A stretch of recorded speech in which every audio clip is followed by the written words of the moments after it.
everybody. I'm George Simian. I'm a commercial photographer and also an instructor at Samys Photo School. And we're here today at FT Studios in their special rain room. It's a studio with a shower built into the ceiling. We're gonna do a test today. We're gonna have a dancer in the rain. We're gonna test two different lighting approaches.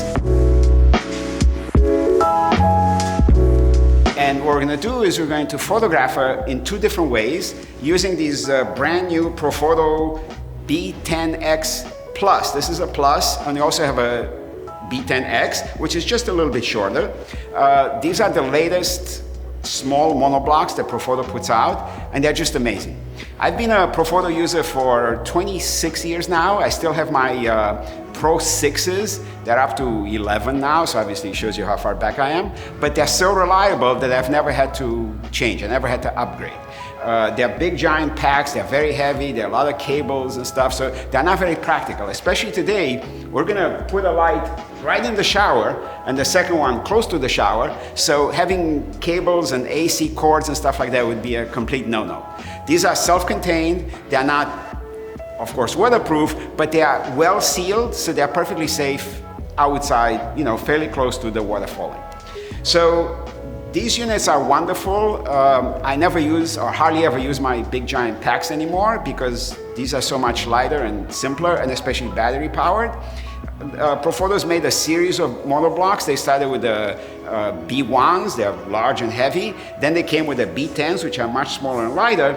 Of course, if they make the units smaller and lighter, they don't have as much power, they don't recycle as fast. So the big change in the B10X, the Plus and the regular B10X, is that they've increased the recycling speed by 30% and also increased the ambient light, the LED output, by something like 50%. So today we're actually going to use them twice. We're going to use them as strobes, and then we're going to switch and use them as continuous lights. We're going to do two different photo shoots. One that freezes the action, and one that actually uses the continuous light to shoot to the slow shutter speed and create streaks of water. We have two dancers today. We'll shoot each for a few minutes, then change our lighting setup and repeat our shot.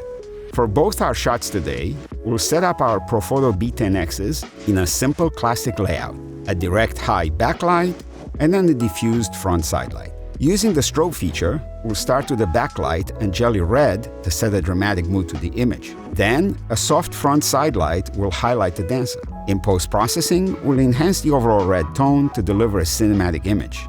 Being tethered to a laptop during the testing and the shoot will allow me to see how the light is working, adjust settings, and give feedback to the dancers.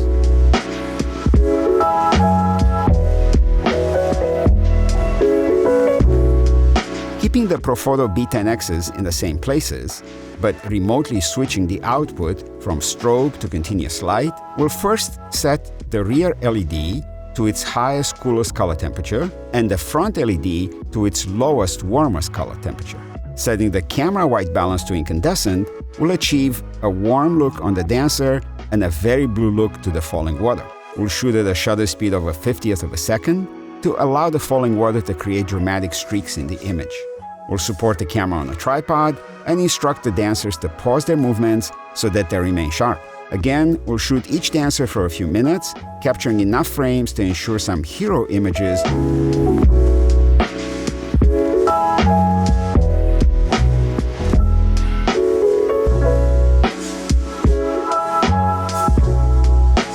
So the shoot was a success. If you want to try them out, head on down to Samy's camera. I'll see you at Samy's.